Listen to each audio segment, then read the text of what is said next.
on digital radio, on the app, on your smart speaker, on Twitter, YouTube, Twitch.tv, and Facebook. The Sportscast. Summer of Soccer. The update presented by the Sportscast.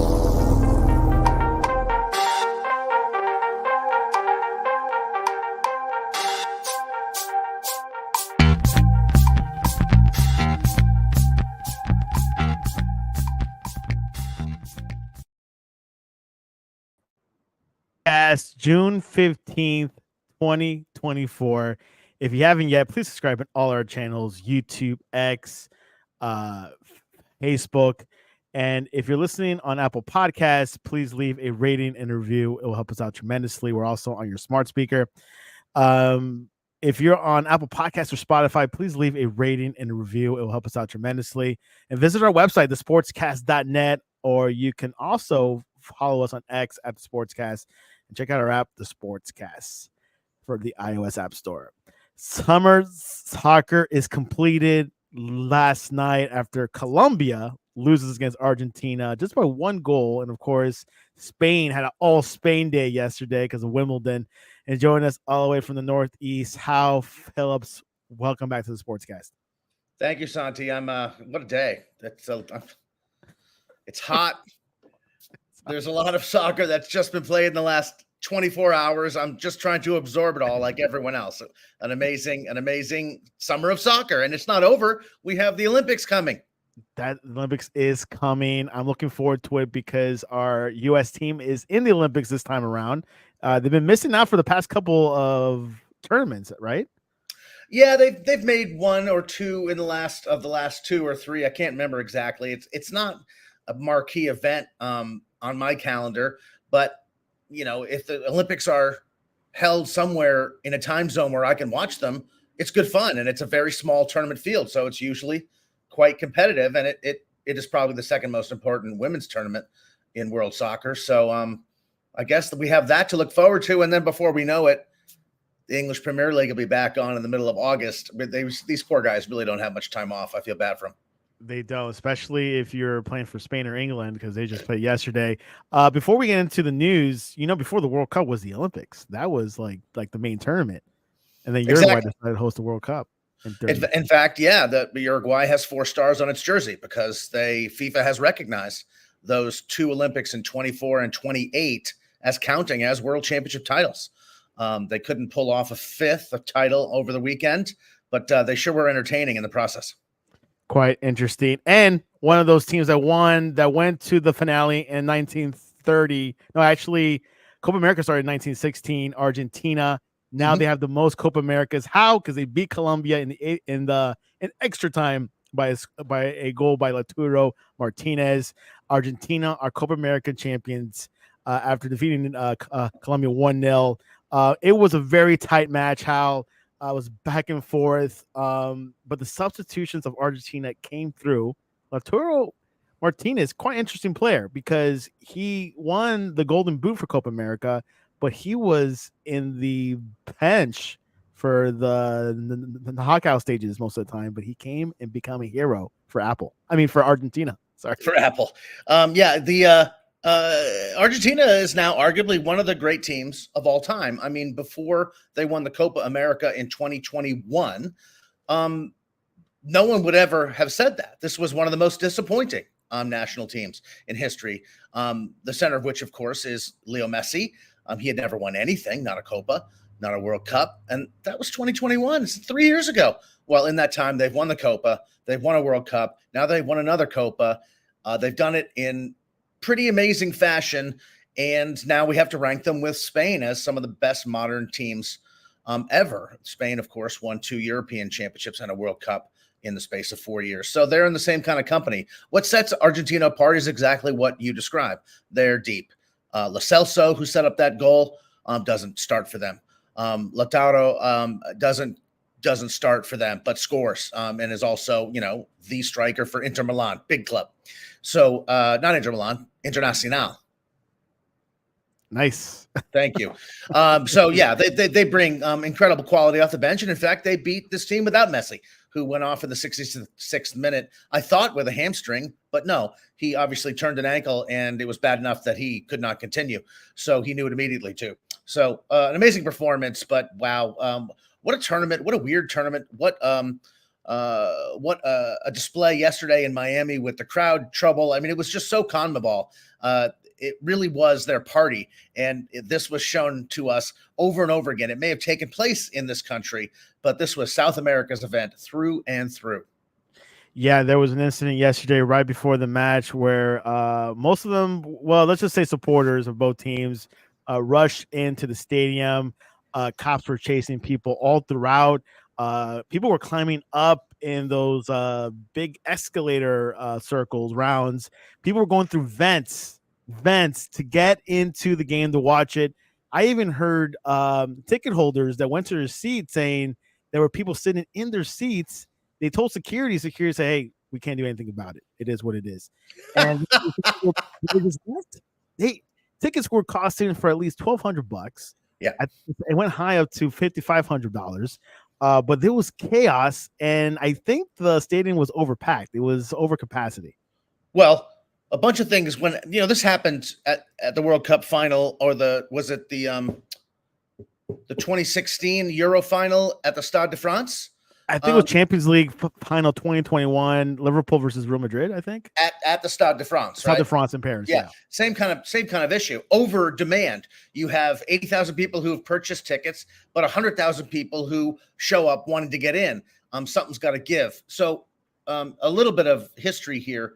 I went to school in London in the middle of the 1980s, and I was there in London in May of 1985 when the Hazel Stadium disaster happened. And since that time, organized football has created a series of perimeters, concentric perimeters around a football ground for exactly this reason. You can't stop a surge of people who don't have tickets with one perimeter. You don't have enough people. You're not, it's not an armed camp. But if you set up a series of perimeters that they have to go through to get to the second one, to get to the third one, to get to the final escalator going up, then you can keep an eye on things. You can have enough people to check tickets and, you don't have a ticket? Well, you're not going in. That was not there in Miami. I'm not sure why. They certainly accommodate big crowds, but I don't want to make this an ethnic thing, but it's not about, American crowds. These were not American crowds. These were Colombian crowds and Argentinian crowds. And the rules are different in these countries when it comes to events like this. I'm not sure how they keep this from happening at any big final in Argentina or Medellin, but this was unusual. CONMEBOL, dropped the ball. It seems obvious that they just didn't set up or didn't anticipate the problem. I don't want to pin it on the Colombians, but they were 80% of that crowd, and one just assumes that they were 80% of the people without tickets. It was most of the problems. I was talking to my other Colombian friends. They were saying they were saying the same thing. They're embarrassed. What's going on? Do you think FIFA is taking note of this, or do you think they'll have this under control in 2 years? Well, I think number one, a crowd for any international tournament is very different, and we saw this in the semifinals when Uruguay and Colombian fans got into it at the end of the match. At a normal club match or at a match, at a stadium where you have a lot of experience hosting club matches, say you segregate those fans. They're never sitting together.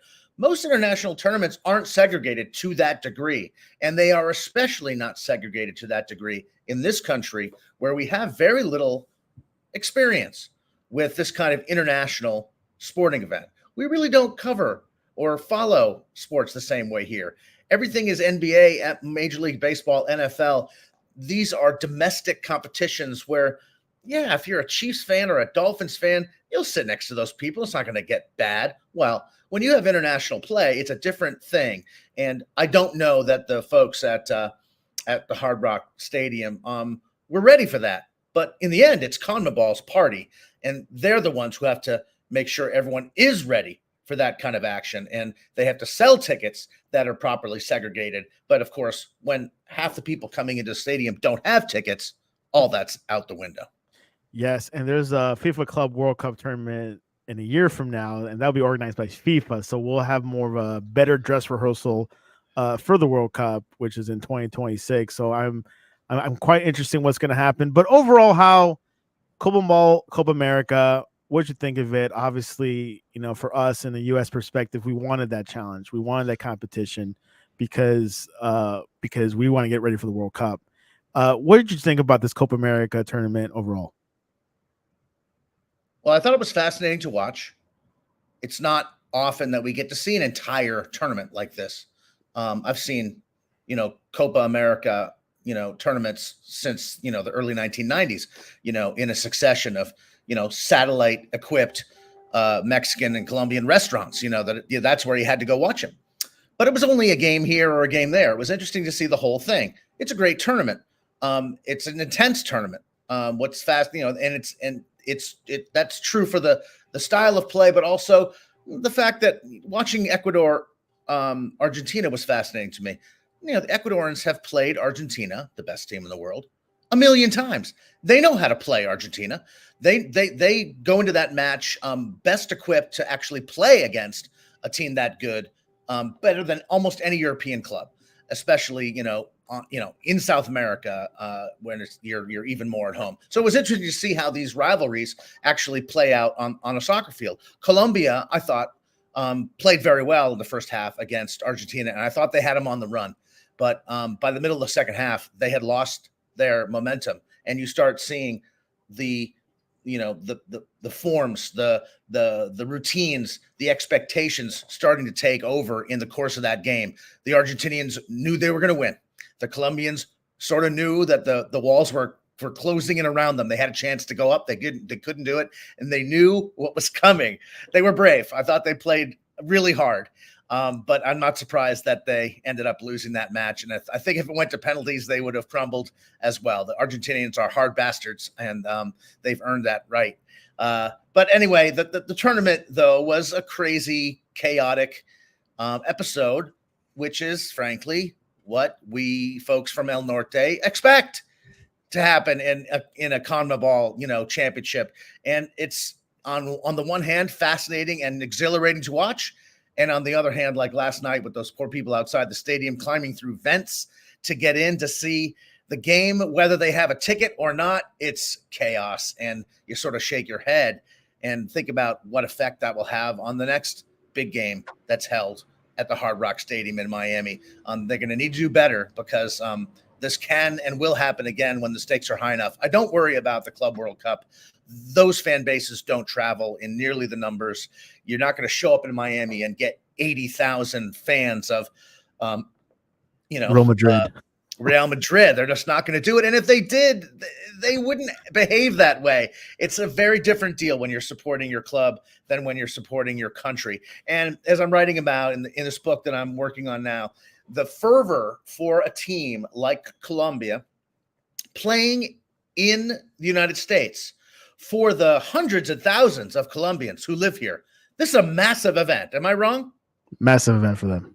And it's what we see every time the Mexican national team plays in this country.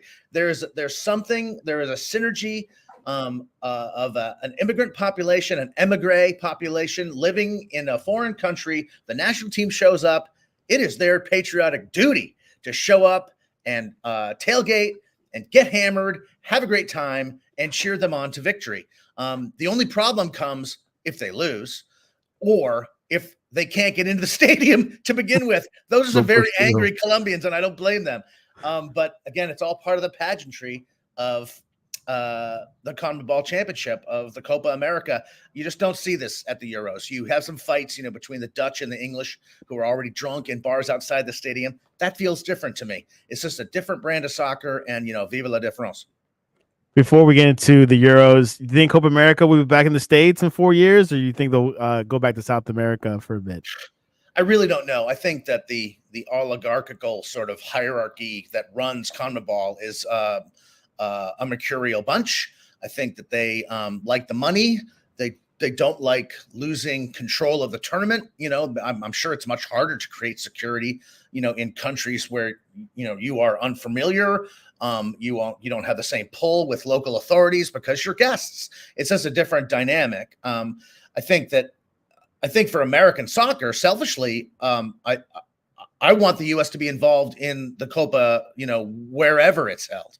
I almost prefer to go to South America to play because I think we need more games against quality opponents on the road. Not that playing them at home has helped us at all in this tournament, but I think that if the calendar allowed it, there would be an America's championship, a North and South American tournament every 4 years. But so long as the Copa does exist, I don't know where you fit that in. I don't know how that works. We're already talking about this tournament now in the middle of July is over. In 2 weeks, all the guys who play club soccer in Europe will report to their clubs. Not everybody played in the Euros. Not everybody played in the Copa America. But for those who did, and those are your best players, it's just too much. Now they're going to go and start playing real matches in the middle of August, straight through to April 30. That's crazy. That's crazy. It's just too much. It's with all the other tournaments, these guys make a potload of money, but their bodies just can't take it anymore.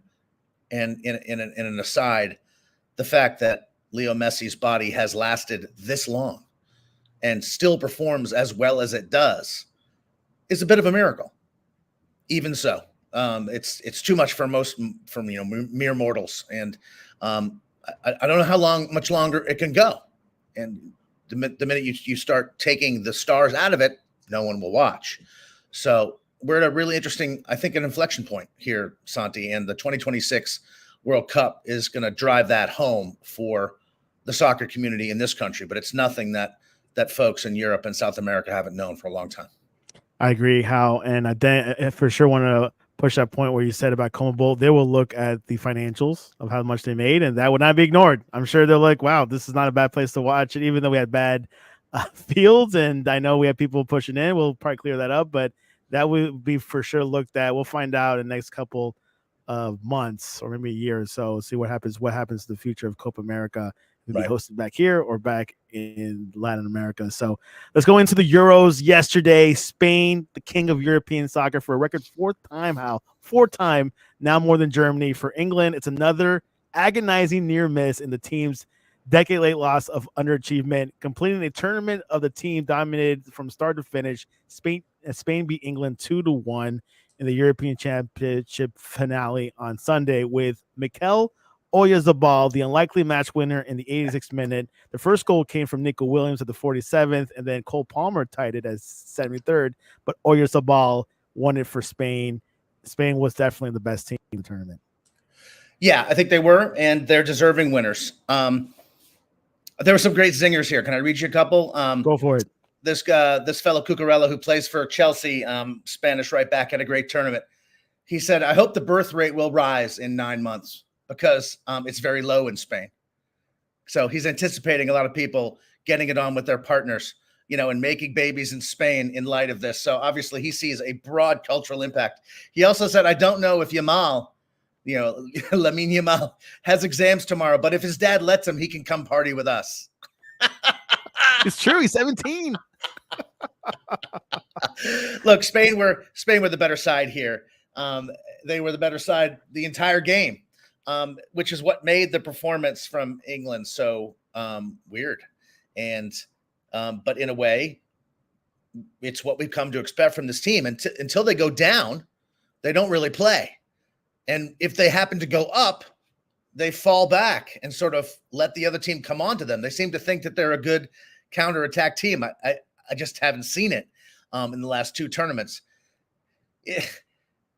At the core here, I think for England, the problem is that they've got a manager, and he has created an ethos for his team whereby they aren't quite prepared to risk what it takes to win any of these finals or semifinals. What they do is they try not to lose it, and that gets them farther into tournaments, but they end up laying an egg except for the penalty kick shootout, which could have gone either way. In the previous European final, this was a classic example of it. They just were terrible. They generated nothing in this game for the first 70 minutes. They give up a goal. It was deserved. It wasn't like they were being outplayed by that point in the game. Both teams were more tired and had gotten a handle on how to defend the other one. But then they give up a goal and boom, they bring on 3 guys and they score the equalizer and they had the game in their hand. But never did Southgate say, let's try to win this now. He didn't throw on Etze. He didn't throw on anybody else to spell exhausted backline defenders that they had worked very hard. They didn't try to win the game. They didn't try to win it in regulation, and they didn't sub in to win. They didn't get the chance to win it and added extra time. But they just don't do that. They do not risk what they don't need to risk. And they were perfectly happy to take that deep into added extra time and penalties if they had to. And that's why they lost. Yeah, quite interesting tournament for England. I didn't think they were going to make it this far, but they did. That EC side of the bracket, Spain had a little bit obviously tougher going through Germany and France. Much tougher, but they were able to handle it. Spain coach, which was an amazing coach, because he actually was Luis de la Fuente. He actually won the under 18s in 21 recently. Now he won the tournament now for the European Championship. What a hero. Spain obviously has had a good weekend. Obviously, winning Wimbledon, now winning the European Championship. Where does this team stand? Do you think they're World Cup contenders, or what are your thoughts? Sure. Spain is always a World Cup contender since 2008. In my view, they've lost some tournaments in very unlucky fashion since that time. They've won 4 tournaments now. So, and they, they're always in the mix, like the Germans are always in the mix, like the Italians are always in the mix. Why would this be any different? But this team is young and this team is dynamic. And one would presume that they are going to get better than this. Their most dynamic winger is 17 years old. So, and, Fabian Ruiz, great player, young. They're all young. And Pedri, Barcelona's main man in the middle of the field, he didn't even play in this tournament. He was hurt. So they're very deep. Now people are kicking around De La Fuente's name to coach the U.S., and apparently he has expressed interest. And this makes sense because this fellow, like you said, won a World Youth Championship. He's now won a European Championship with the senior team. Where does he go from here? Again, this is what Berhalter didn't do. Berhalter had a good 2022 World Cup. He didn't use that to go get a good club job. He wanted to stay where he was. This guy's like, well, what do I do next? Maybe I haven't the big enough name to go coach, Real Sociedad. But the Americans might hire me, and I'll make a boatload of money and be the host coach in the next World Cup. But in all seriousness, if this guy is serious, it would be an interesting and probably a great pick. When you're a youth coach, the exercise is always taking a new batch of people and turning them into a force that can play. That is the international formula. Club coaches don't really do that. Berhalter, frankly, his mentality is much more suited to the club game. He wants to create a system, and he wants to bring in players that fit his system. And no matter whether the players, in a club, you can just get rid of players that don't fit your system and bring in those who do. National team, you can't do that. You have what you have. You have the best players available. So I think this would be an inspired choice. I hope it's not, the flavor of the month, because, but I don't think this guy faked it. This team was beautifully well drilled and had real character, had attacking panache, defended like banshees. Why wouldn't we want him? Yeah, exactly. I would definitely take interest with that. I'm not sure if he's bluffing to get more money for Spain, but we'll see what happens in this couple of weeks or months. Speaking about U.S. men's national team coach, Jesse Marsh, who's now the coach for Canada, says he has no interest in coaching the U.S. Team. He says there needs to be a change in the U.S. Soccer Federation. That was a big statement. Your thoughts? Well, let me translate for you. Matt Crocker, who now runs the federation, was the man in charge of the hiring process post 2022. I guess he came in early 2023 when Berhalter was in limbo. Everyone thinks the world of this guy in England. I mean, he's very clever. He was very successful at Southampton, and he worked for the English FA, putting together the national team that we were just talking about, which, disappointing though it is, has functioned like a well-oiled machine the last 3 years until they have to play a final. So that was the guy that Marsh interviewed with. I think that Crocker trotted out we have 22 indicators that you have to, pass muster with. It's very corporate LinkedIn business management PhD type approach to hiring, and Jesse Marsh showed up for those interviews thinking, quite rightly, he's the most experienced and capable U.S. coach in the world right now, and he was an obvious choice to take over for Berhalter in some ways. He had just been fired by Leeds. Can't forget that. He was a little bit tarnished by that experience, but that's what he's referring to. If Matt Crocker's running the federation, Marsh will never work for that federation. I think he had a very bad experience with him. But there are other people to find, and we don't, if your program relies on Jesse Marsh, you're in sort of a bad place. Yeah, which was something that really surprised me, and I know they've been talking about it this past week, that Crocker lives in England and Europe, and he's not here. Is that something you think that's an issue? Yeah. I don't know. I just had dinner last night with some TV folk, and they told me that I didn't realize that, the CBS Golazzo desk host, Katie Abdow and company, all of those shows are produced in London. So if you see, Clint Dempsey on that desk, they're in London. A lot of soccer is handled in this way. A lot of games that are called by English language announcers on Fox, they're not in the stadium in Italy calling that game. They're calling it on a monitor. There's a lot of bait and switch going on here. Does Matt Crocker need to be in America to run the federation?